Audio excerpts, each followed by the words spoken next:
to all of you. Thanks for joining us on EMAG, your weekly news program.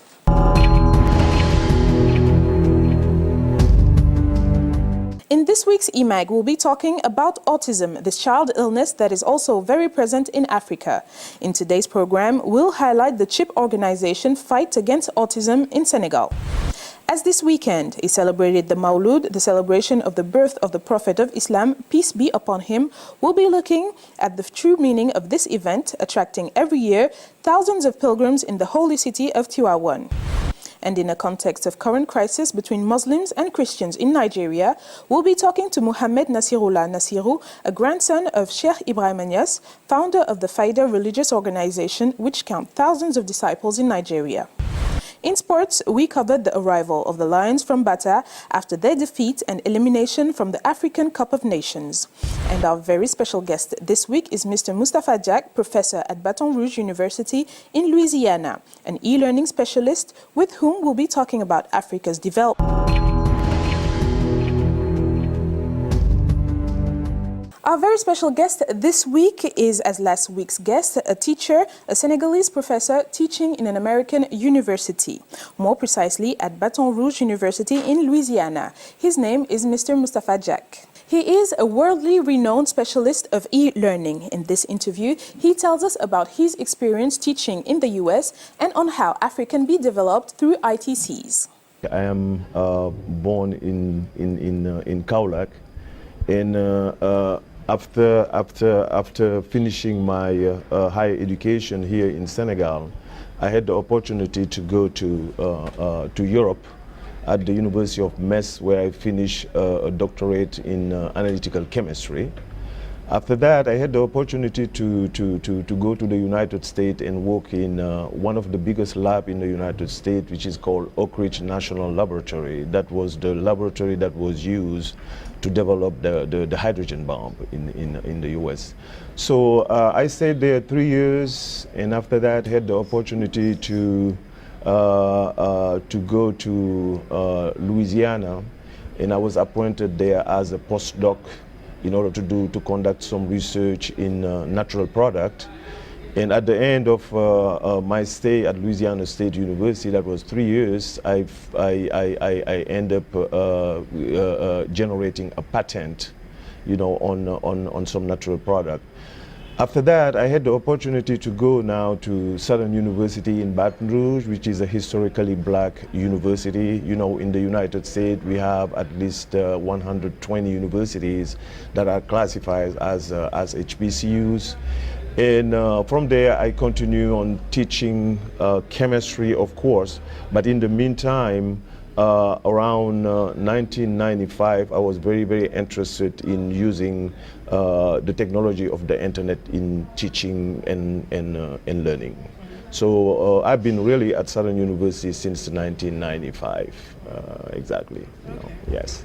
You received in 2008 an international award for innovation regarding e-learning by Merlot organization. So what is Merlot and how do you feel about receiving this recognition? Yeah, but Merlot stands for Multimedia Education Resource for Learning and Online Teaching. Basically, if you, during the last 10 years, we have realized in higher education that if you wanted to provide e-learning, that means providing possibility to be able to learn using internet technologies, one of the main barriers is always the content, And Merlot had been really an organization that was started since 1999. I had the opportunity to be at the inception of the organization when we started it. What we do is really, create a collection of e-learning content of very, very high quality that faculty distributed around the world can use in order to develop, for instance, e-learning and distance education for free. The concept of e-learning is closely linked to development in your works. Mm-hmm. How is that feasible in Senegal and even in Africa when we know that the ICTs necessary for e-learning are not always available in Africa? If we go back a little bit 3 years ago, one of the main issues for deploying this kind of technology was mainly an issue of infrastructure. And you can tell now for the last 3 years there had been a lot of things that was done in the African continent in terms of readiness. For instance, the internet is available now, the bandwidth is a lot better, so that means you can really, it gives you an opportunity to better use the internet in order to dispense distance education, for instance. As it comes to really Africa, I do know that besides really South Africa, who is a little bit ahead of the game, I think Senegal is very, very positioned now because we have a very, very good infrastructure. You can see that you can be wherever in Dakar right now, you can have access to the internet with a very, very adequate bandwidth.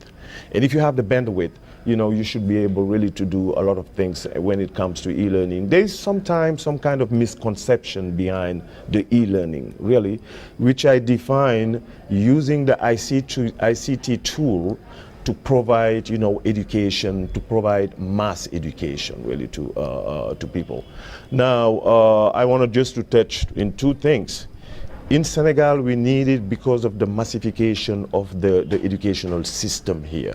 We have too many students that we don't know how to accommodate. The second aspect I wanted to make is that when you look at really e-learning technology right now, at least the next generation e-learning technologies, some of those tools are available in what is called open source. So it means that you don't have to pay, you know, for the software for developing those kind of support for development.